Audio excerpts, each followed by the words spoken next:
everyone, welcome back. It's Scarlett from 30 Investing. I'm very excited for today's video because I'm going over a very specific topic that will drastically improve your budgeting. So you clicked on this video because you want to learn a little bit more about sinking funds. But before we begin, I'm the founder of 30 Investing, this really fun tribe of women who are working towards financial independence. Be sure to subscribe down below to join our group. Now, the first question is, what even is a sinking fund? If you're new to budgeting or if you are new to sinking funds, this is really important to understand. Sinking funds is the same concept of an emergency fund. Most people have heard about emergency funds, which is where you put away money for emergencies.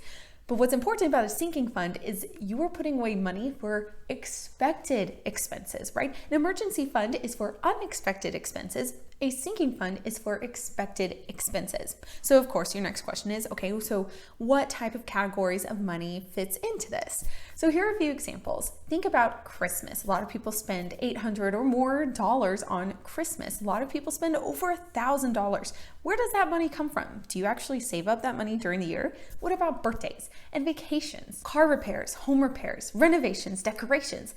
They're all sorts of different things that you may spend hundreds or thousands of dollars during your year. Where is the money coming from and how does it fit in with your budget? So like I said in this video, I'm going to be talking to you about how to incorporate sinking funds and then also how this looks like in your every month budget. Now, one of the very first things to consider is that putting together a very specific and accurate sinking fund may take many months, even a year, to fully grasp how much money you actually spend that you didn't plan for. But the important thing to realize is don't let that scare you off.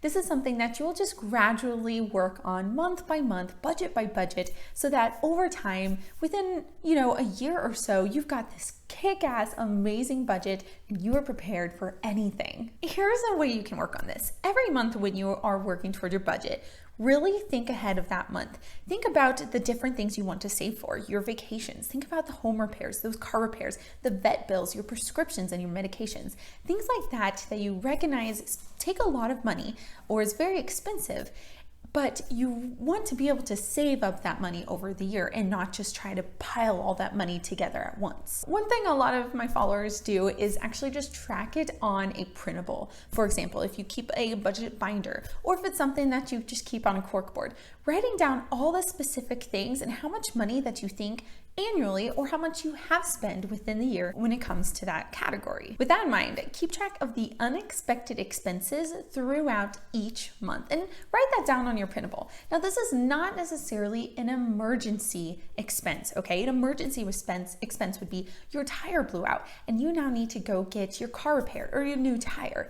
This would be more like you got invited to a baby shower and now you need to go spend $40. This concept is not an emergency, but still you need that money to come from somewhere within a budget. That's where that sinking fund money comes from. You have that money within your sinking fund and you don't have to feel guilty about taking it from your grocery bill or taking it from another category. Now, the next question we need to address is, how do you even set aside money properly for a sinking fund? One thing that I do with my husband is we have multiple different savings and checkings accounts. Now, if you think about all of the different categories that you could potentially spend money on, that would get a little bit crazy if you set aside a specific bank account for every different type of expense that you could save up for. But a lot of people have a few separate accounts like this. You may have an account specifically for gifts, Christmas, birthdays, anniversaries, baby shower gifts, whatever it be, something like that.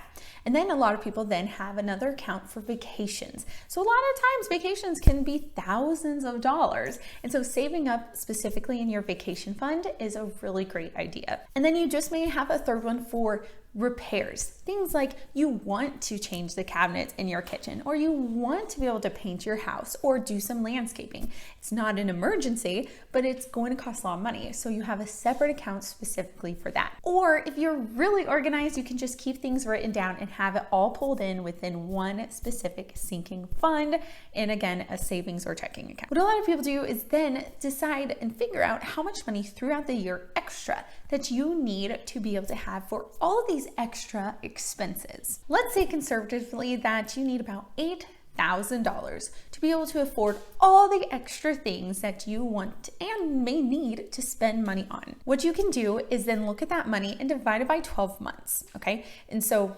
$8,000 would be around $650 a month that you would need to set aside and be putting into your sinking funds so that when those expenses come, say it be your annual insurance, it's not an emergency, but it's something you have to pay for. All you have to do is just take that money out because you've already budgeted for it and you've already put that money aside. So it's not like you need to get that money from somewhere. Although it may sound crazy to be able to put $600, $1,000 away aside every single month, this makes it so that you can achieve your home renovations. This makes it so you can buy that new car, right? Have a car sinking fund. This makes it so you can go on those vacations instead of looking back and recognizing that if you just saved up, you could have achieved those things. Plus, this really helps you from getting into debt. Having a sinking fund is a fantastic addition to your budget and just really makes it very wholesome and overall makes it so that you don't have to go over budget. If you're interested in more videos, check out my budgeting playlist to learn more about how to have a kick-ass budget. Thanks for watching.